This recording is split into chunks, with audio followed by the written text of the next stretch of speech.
guys, so ngayon papunta kami ng, hulaan nyo kung saan kami pupunta.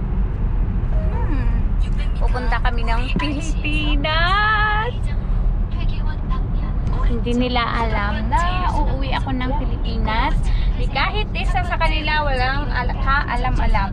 So ayan si Jesu, ayan yung asawa ko, at ayan, nagbiyahe na kami papuntang airport. Talagang masurpresa sila sa pag-uwi ko guys, kasi wala silang kaalam-alam talaga ni isa sa kanila doon. Kaya sobrang magugulat talaga sila pag nandun na kami. At ang unang magpakita sa kanila yung anak ko. Basta ayun. Ayan guys, nagbiyahe pa kami, papunta kami ng Incheon. Mga 1 hour apa? How many hour? 1 hour? Almost 1 hour yung biyahe namin papuntang Incheon. So ayun guys, napaka-excited na namin ni Jesu. Ayan si Jesu. Are you excited, Jesu? Really? How about you? How about you, Kwakinsu? Very excited? And me, of course, very excited kasi sinurpresa din ako ng asawa ko na mag-uwi kami. Kaya, ayan. Ganun lang, di ba? Yan lang.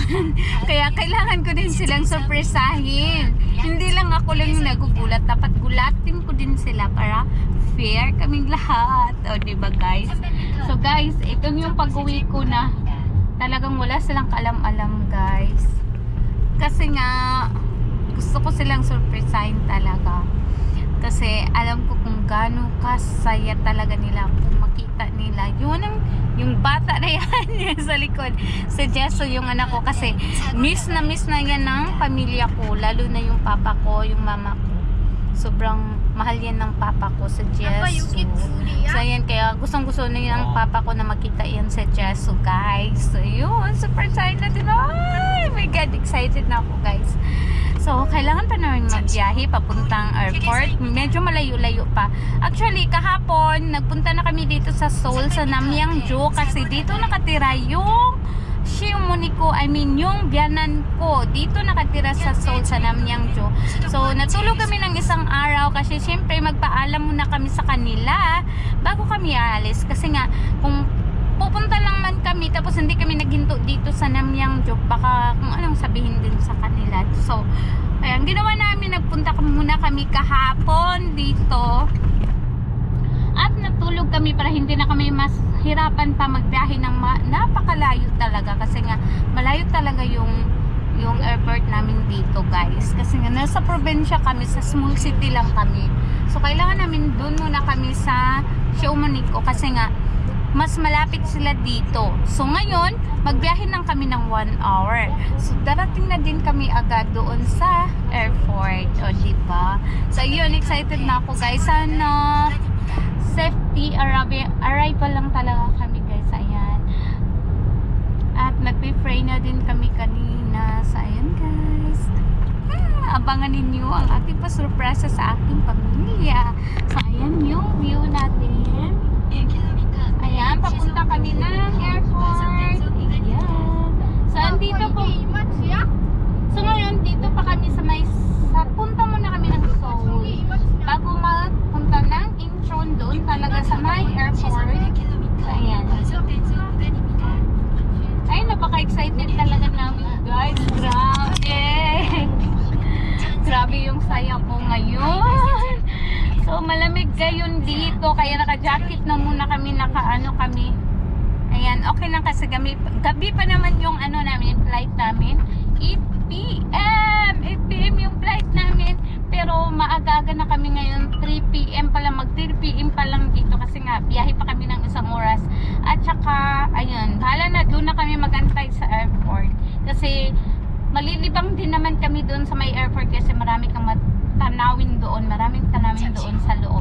So hindi kami mag-board doon. So yan! High five, Jisia! High five! Ayan. At ayan, nagdala lang kami ng sasakyan kasi iwan lang namin ng sasakyan doon sa may airport at magbabayad lang kami ng ilang araw doon.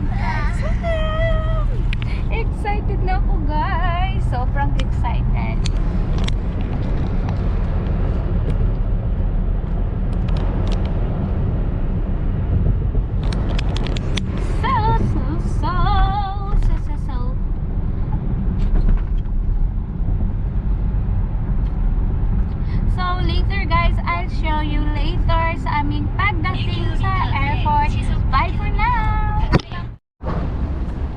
Jisya. Ka juga uma ko. Uma ka juga ba? Ani, nandito na kami sa airport. Hey.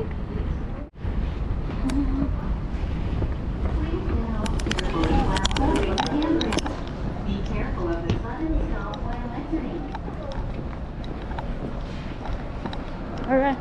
Departure of Hyugi. Departure. 잠깐만. 아빠 들어.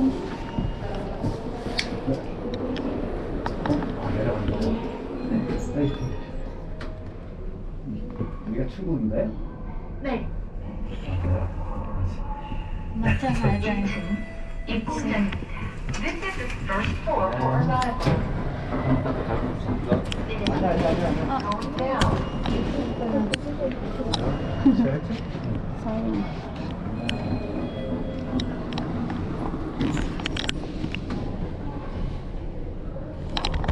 제철형한테 옷만 한번 달라고 했어. 지하 일단 1층. 이거 First base 이거다 이거 아닌 것 같다고. 올라갑니다. Going up. 이거는 공채 들어오는데.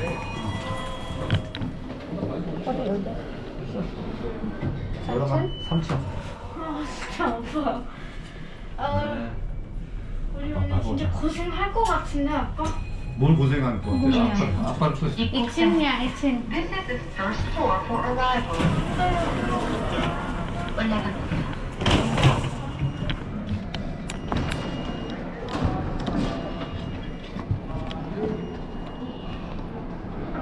문이 닫힙니다.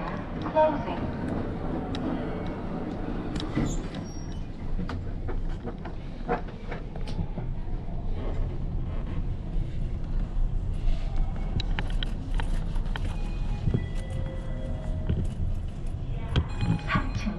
출국장입니다.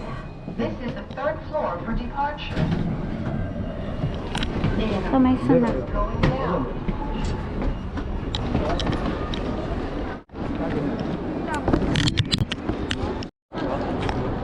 Okay. And that's just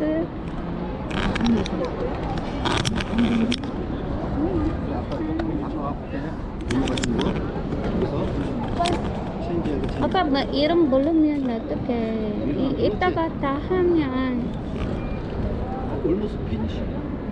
피니시. 빨리.